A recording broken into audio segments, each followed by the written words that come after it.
13th September 1942, Central Stalingrad. Lieutenant Klaus Richter of the 94th Infantry Division pressed his back against what remained of a brick wall, his hands trembling as he gripped his Mauser K98K rifle. Somewhere in the darkness above him, perhaps on the third floor, perhaps in the attic, a Soviet sniper waited patiently. Richter had watched 3 of his comrades die in the last hour, each one shot through the head the instant they exposed themselves. The building they were attempting to capture was supposed to have been cleared yesterday, and the day before that, and the day before that as well. It was merely one building, 4 stories of shattered concrete and twisted metal on a street whose name he couldn't even pronounce. Yet his company had been fighting for this single structure for 9 long days, 9 agonizing days. In France, they had conquered entire cities in less time than this. One sergeant, a veteran of the French campaign, had muttered before a sniper's bullet found him, "In Paris, we advanced kilometers per day. Here, we measure progress in meters, sometimes in corpses." The building still hadn't fallen, despite their efforts. Richter would be dead in 3 days, his body joining hundreds of others in what the soldiers were now calling the Rattenkrieg, the War of the Rats, a hellish battle unlike anything they had experienced before. Before we begin, don't forget to subscribe to this channel for more untold stories from the Second World War. Where are you watching from, and what would you have done facing an enemy who turned every room into a tomb? This is the story of Stalingrad, not simply as a battle, but as the place where Nazi Germany's unstoppable war machine collided with a new and terrifying form of warfare that would ultimately break it. Here in the ruins of a Soviet industrial city along the Volga River, the Wehrmacht discovered that all their tactical brilliance, all their combined arms doctrine, all their blitzkrieg experience meant absolutely nothing when the battlefield was reduced to rubble and every staircase became a death trap waiting to spring. The Germans called it Rattenkrieg, the War of Rats. The Soviets called it hugging the enemy, staying dangerously close. History would remember it as urban warfare in its most brutal, intimate, and psychologically devastating form imaginable. This is the story of how a city became a nightmare that consumed an entire German army, swallowing it whole. The path to catastrophe began with overwhelming confidence. By August 1942, Nazi Germany's war machine appeared completely unstoppable. Operation Blau, Case Blue, had smashed through Soviet defenses in southern Russia with devastating efficiency. Field Marshal Fedor von Bock's Army Group South had driven hundreds of kilometers across the steppes, encircling entire Soviet armies and capturing vast territories.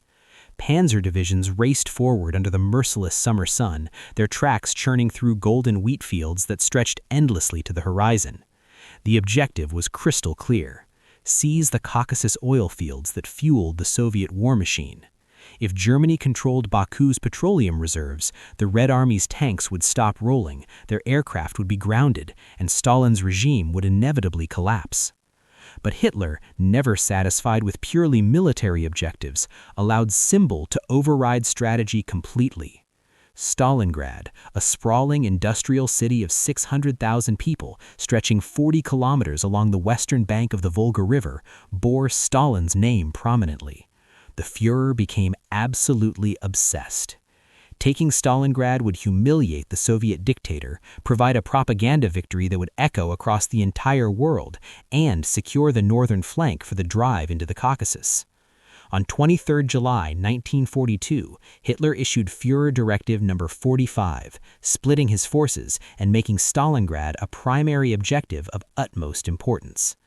General Friedrich Paulus, commander of the 6th Army, received the order: take Stalingrad at all costs. Paulus was 52 years old, a tall, aristocratic staff officer known for his methodical precision and unwavering loyalty to orders from above. He'd never commanded an army in actual combat before this campaign, but now he led one of the Wehrmacht's most powerful formations. Over 270,000 men supported by the 4th Panzer Army, hundreds of tanks, and massive Luftwaffe support stood ready. His soldiers were hardened veterans who had conquered Poland, France, and vast stretches of the Soviet Union with relative ease. They expected Stalingrad to fall within weeks, perhaps even days. On 23 August 1942, the Luftwaffe launched one of the war's most devastating aerial bombardments ever witnessed. Wave after wave of Heinkel He-111 and Junkers Ju-88 bombers turned the afternoon sky black, dropping thousands of tons of high explosive and incendiary bombs on Stalingrad without mercy. Entire neighborhoods vanished in massive fireballs. The oil storage tanks along the Volga erupted in towering columns of flame, visible for 80 kilometers around. Wooden houses exploded into kindling instantly. Apartment blocks collapsed, burying entire families in cellars. 40,000 civilians died in a single afternoon, more than would die in the atomic bombing of Nagasaki 3 years later. The Volga burned with intensity. The sky glowed orange even at midnight, illuminating the destruction. Survivors emerged from shelters to find their city transformed into a landscape from hell itself. But the bombing, intended to break Soviet morale and facilitate a rapid German advance, had an unintended consequence that would prove crucial. It transformed Stalingrad into the perfect defensive position. Buildings became rubble, and rubble became fortresses of concrete and steel. Streets disappeared under tons of brick and concrete, creating obstacles that channeled German advances into carefully prepared killing zones.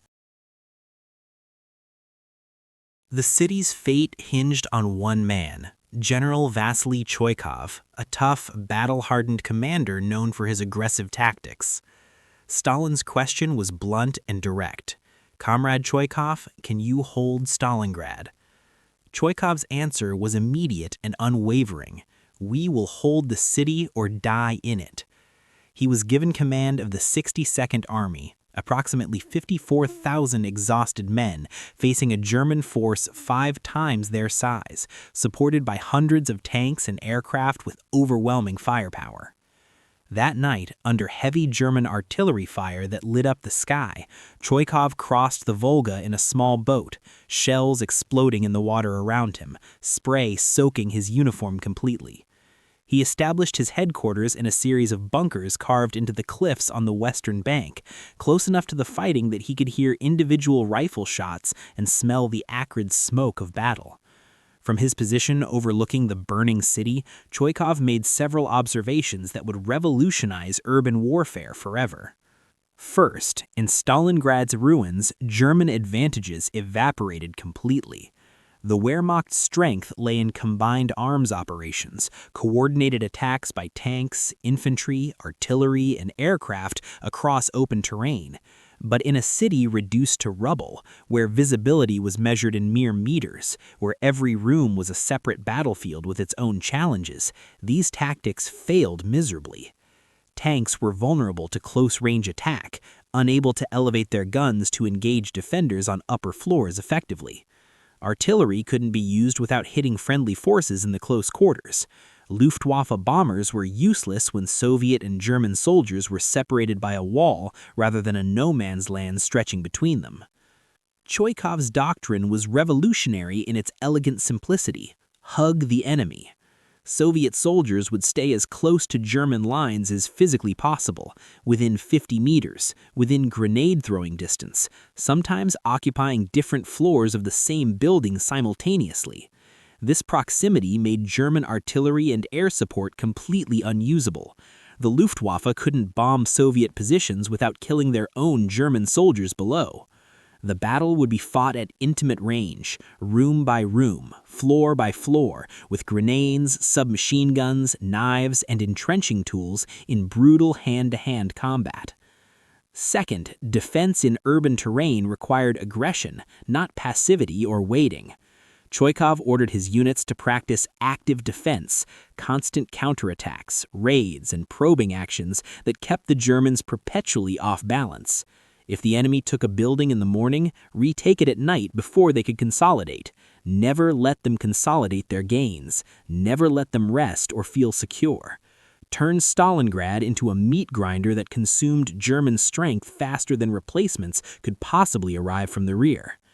Third, exploit the vertical dimension to maximum effect. Buildings weren't just obstacles, they were three-dimensional fortresses. Defenders on upper floors held enormous advantages over attackers advancing from below through predictable routes. Staircases became death traps, easily defended by a handful of grenades and automatic weapons positioned strategically. Rooftops provided observation posts and sniper positions with commanding views. Basements offered shelter from artillery and concealed movement routes through connected cellars. Finally, survive by making every German advance unbearably costly. The 62nd Army couldn't win through firepower or numbers alone. They were badly outnumbered. They would win by making every meter, every building, every room cost more than the Germans could afford to pay in blood and time. Make them pay in time, make them pay in blood, make them pay in morale until their will broke completely. These principles would transform Stalingrad into Nazi Germany's worst nightmare imaginable. When German forces pushed into central Stalingrad in early September, they entered a landscape unlike anything in their extensive combat experience. The city was no longer a city in any recognizable sense of the word. Aerial bombardment and artillery had reduced it to an apocalyptic wasteland of shattered buildings, cratered streets, and mountains of rubble stretching in every direction. Smoke hung perpetually in the air, reducing visibility to 50 meters or less at any given time. The acrid smell of burning mixed with the sweet, sickening stench of decomposing bodies that lay everywhere. Water mains were destroyed, leaving stagnant pools breeding disease and pestilence. Fires burned continuously, their glow turning night into orange twilight that never truly ended. The German advance, which should have been a matter of days based on their previous experience, immediately stalled against unexpected resistance. Panzer units found the rubble-choked streets completely impassable from their heavy vehicles. When they tried to maneuver around obstacles, Soviet soldiers emerged from basements and cellars to attack them with Molotov cocktails and magnetic mines that stuck to armor. A burning Panzer IV or Panzer III became a roadblock that delayed the advance for hours while engineers cleared it, always under sniper fire, always taking steady casualties. Infantry advances were absolutely nightmarish. Buildings that appeared empty from the outside suddenly erupted with machine gun fire from hidden positions. The most feared Soviet weapons weren't tanks or artillery pieces, but far simpler tools designed for close combat. PPSH-41 submachine guns with their distinctive 71-round drum magazines provided devastating firepower in close-quarters combat. RGD-33 hand grenades could be rolled through doorways or dropped from upper floors onto unsuspecting soldiers below. Molotov cocktails, bottles filled with gasoline, kerosene, and sulfuric acid, turned men into human torches and could brew up a tank if thrown accurately at vulnerable points. And then there were the snipers. Soviet marksmen made daylight movement a death sentence for German soldiers. Armed with scoped Mosin-Nagant rifles, they positioned themselves in ruins with clear fields of fire, concealed among the rubble, capable of waiting motionless for hours for a single perfect shot. A German soldier who exposed himself for 3 seconds was dead before he hit the ground. Officers, identifiable by their uniforms and commanding behavior, were priority targets, always. Radio operators carrying distinctive equipment were killed first, cutting off vital communications. Medics wearing Red Cross armbands were not spared either. The Soviets reasoned coldly that killing medics increased the psychological burden on survivors, forced to watch their comrades die untreated and screaming. The most famous Soviet sniper, Vasily Zaitsev, became a living legend during the September fighting. A shepherd from the Ural Mountains who had learned to shoot hunting deer in his youth, Zaitsev was credited with killing 225 German soldiers during the battle, though the actual number was likely much higher. His method was patient and methodical. Identify high-traffic areas, find concealed positions with good sightlines, wait for targets to present themselves, take one shot, and immediately relocate before return fire arrived. German command became so frustrated with his deadly effectiveness that they allegedly sent their own master sniper, SS Sturmbannführer Heinz Torvald, to hunt him down. A duel that may or may not have occurred, but which became the subject of propaganda on both sides, and decades later inspired films and books. But individual heroics, while morale-boosting, were less important than the systematic transformation of urban combat taking place. By late September, Stalingrad had become a tactical environment that negated every single German advantage they had relied upon. Their superior radios were less effective when units were dispersed across hundreds of individual strongpoints. Their tactical air support couldn't distinguish friend from foe in the smoke and rubble below. Their armor was reduced to supporting infantry in point-blank firefights, where a single Soviet soldier with a magnetic mine could destroy a tank worth more than 100 soldiers' lives. The Wehrmacht was being dragged into a form of warfare for which it was utterly unprepared, and which was systematically consuming it from within. Amid the chaos, certain locations became legendary symbols of Soviet resistance and German frustration that would echo through history. None was more famous than Pavlov's house, a 4-story apartment building on Solechnaya Street near the center of Stalingrad, overlooking the 9th January Square. It would become the embodiment of everything that made Stalingrad a nightmare for the Wehrmacht. On 27 September 1942, Sergeant Yakov Pavlov led a 4-man reconnaissance patrol to investigate a building near the square. The building was occupied by German forces at the time.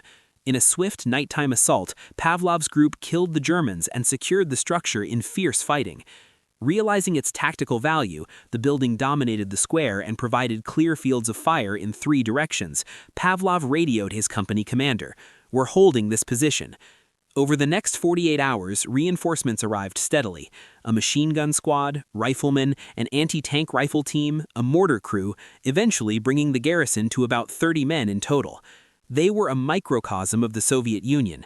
Russians, Ukrainians, Georgians, Uzbeks, Jews, Tatars, united by the knowledge that they were probably going to die, but determined to make the Germans pay dearly for every inch.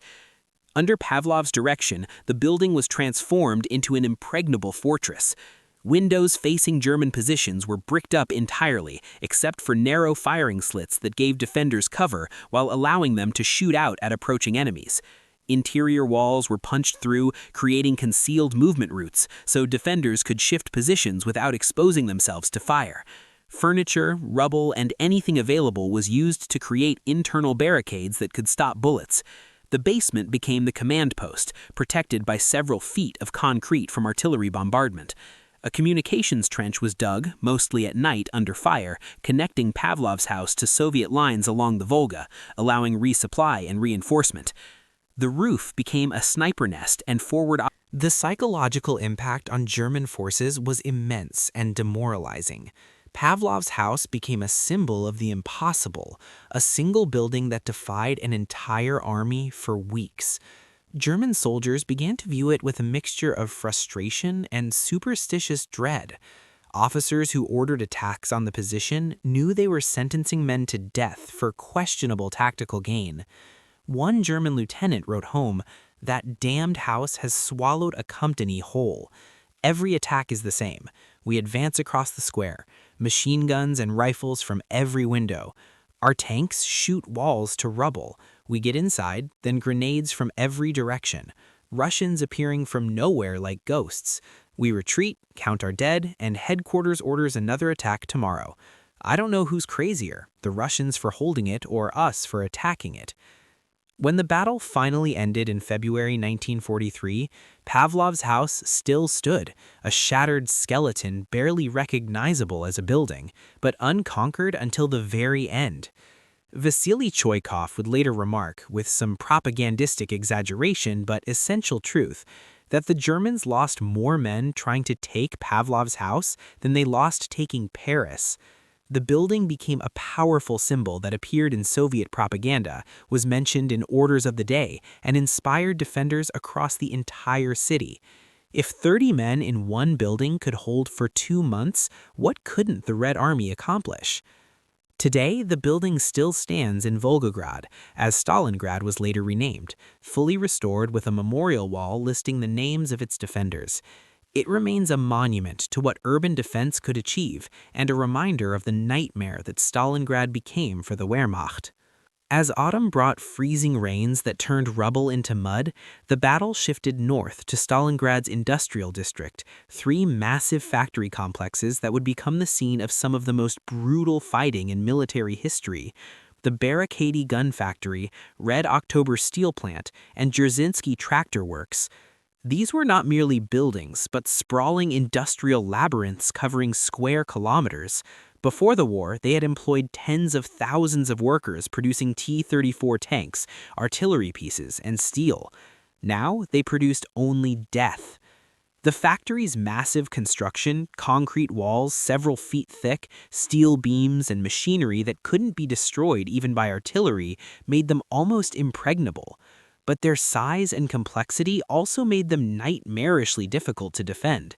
A single factory might have dozens of workshops, hundreds of rooms, kilometers of corridors, multiple levels above and below ground, networks of utility tunnels, railway sidings, and crane systems overhead. In late September, Paulus committed his reserves to taking the factory district, convinced that one final push would break Soviet resistance. The average life expectancy of a Soviet soldier in Stalingrad was estimated at 24 hours. For newly arrived soldiers sent directly into the factory fighting, it was less. One Soviet colonel stated matter-of-factly, "A division crosses the Volga with 10,000 men. 3 days later, it has 2,000 effectives. A week later, it must be withdrawn and rebuilt." Yet the Soviets held. Barely, by centimeters, but they held. And while Paulus focused obsessively on taking the factories, convinced that victory was just one more attack away, Marshal Georgy Zhukov was planning something that would transform the entire strategic situation, Operation Uranus.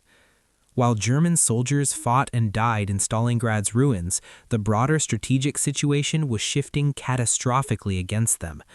The obsessive focus on taking the city had blinded German command to a fundamental vulnerability.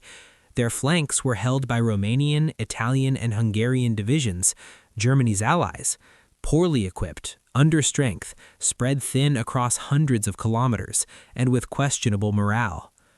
Marshal Zhukov, observing the German fixation on Stalingrad, recognized the opportunity. If massive Soviet forces struck the vulnerable flanks simultaneously, they could encircle the entire Sixth Army. The operation, codenamed Uranus, would require secrecy, coordination, and reserves on a massive scale. Throughout October and early November, Soviet forces assembled in hidden positions, over 1 million men, 13,500 artillery pieces, 900 tanks, and 1,400 aircraft. The Germans suspected nothing. Reconnaissance flights reported increased Soviet activity, but German intelligence dismissed it as defensive preparations. On November 19, 1942, at 7:30 a.m., Soviet artillery opened fire along a front stretching over 250 kilometers. The barrage was apocalyptic.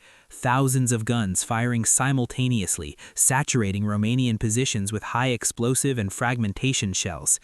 Romanian units, already demoralized and inadequately supplied, disintegrated under the onslaught.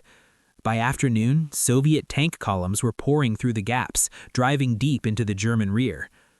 The next day, 20th November, Soviet forces struck from the south with equal force. Again, Romanian defenses collapsed. Soviet tanks, primarily T-34s and some American-supplied M4 Shermans, raced westward, bypassing centers of resistance, driving toward a single objective, the town of Kalach, west of Stalingrad. On 22nd November, the two Soviet pincers met near Kalach. The trap was closed. The Sixth Army, over 250,000 men, including Romanian and Croatian units, was encircled in a pocket roughly 50 kilometers east to west and 40 kilometers north to south. In Stalingrad itself, German soldiers continued fighting for factories and streets, unaware that they were already trapped. Paulus, stunned by the sudden reversal, requested permission to break out westward while there was still time. Hitler's response was immediate and unequivocal. No, the Sixth Army would hold its positions. Stalingrad would not be abandoned. Hermann Göring, commander of the Luftwaffe, made a catastrophic promise. The Luftwaffe would supply the pocket by air, delivering 500 tons of supplies daily. It was an impossible promise, and Göring knew it, but Hitler believed it. Winter descended with brutal force. Temperatures plummeted to -30 degrees Celsius. German soldiers, equipped for summer campaigning, had no winter clothing. Frostbite became epidemic. Soldiers lost toes, fingers, ears, noses to the cold. Thousands suffered such severe frostbite that amputation was necessary, but medical supplies had run out. Surgeons performed operations without anesthesia, holding screaming patients down while they sawed through frozen limbs. Many died from shock or subsequent infections. But worse than the cold was the hunger. The Luftwaffe's aerial supply effort was failing catastrophically. On good days, perhaps 100 tons of supplies reached the pocket, 1/5 of what was needed. Many days, weather or Soviet fighters prevented any flights. Horses were slaughtered and eaten, their frozen flesh hacked apart with axes and pickaxes. When the horses were gone, soldiers hunted rats in the ruins. Rations were reduced to starvation levels, 200 calories per day, barely enough to sustain life, let alone combat effectiveness. The combination of cold and starvation was lethal. Bodies too weak from hunger couldn't generate heat. Soldiers froze to death in their positions, discovered at dawn, stiff and blue, still clutching weapons. Thousands died this way, not from Soviet bullets, but from exposure and starvation. In Stalingrad itself, the nightmare continued. Soviet forces, sensing victory, increased pressure. They had been reinforced with fresh divisions, while the Germans grew weaker daily. The 62nd Army, which had clung desperately to a narrow strip along the Volga in September, now counterattacked, pushing German forces back from the river, reclaiming factories, workshops, and streets purchased with so much blood. German soldiers, now fighting for survival rather than victory, defended their positions with desperate courage. But courage couldn't overcome empty stomachs and frozen bodies. Units dissolved, command structures broke down. Officers who attempted to enforce discipline were sometimes shot by their own men. Surrenders increased, though Hitler had forbidden it and made clear that families of soldiers who surrendered would face consequences. On 8 January 1943, the Red Army offered terms: surrender and soldiers would be fed, warmed, and treated humanely according to the laws of war. Paulus, still bound by Hitler's orders, refused. The Red Army attacked. Operation Ring, the final destruction of the pocket, began on 10 January with an artillery bombardment that consumed over 1 million shells in a few hours. Soviet infantry and tanks advanced, crushing German positions, shrinking the pocket systematically. By late January, the pocket had been split in two. All organized resistance was collapsing. German soldiers huddled in cellars, burning furniture for warmth when they had the strength, eating anything organic, wallpaper paste, leather belts, boot soles. Some lost their minds, wandering the ruins, talking to themselves or to the frozen corpses that littered every street. On 30th January, Hitler promoted Paulus to field marshal. No German field marshal had ever surrendered. It was an implicit order to commit suicide rather than face the humiliation of capture. Paulus, broken and disillusioned, refused. On 31st January, Soviet troops stormed his headquarters in the basement of the Univermag department store. Paulus surrendered along with his staff. The southern pocket ceased to exist. The northern pocket held for 2 more days before collapsing on 2 February 1943. Of the 250,000 men encircled in November, only 90,000 survived to become prisoners. Of those, barely 6,000 would ever see Germany again. The rest died in Soviet prison camps from typhus, dysentery, starvation, and the after-effects of the frozen hell they had endured. Soviet casualties were equally horrific. The Red Army suffered over 1.1 million killed, wounded, and missing during the 5-month battle. Civilian deaths exceeded 40,000 in the initial bombing, with thousands more dying during the battle. In total, perhaps 2 million people died in and around Stalingrad between August 1942 and February 1943. The city itself was unrecognizable.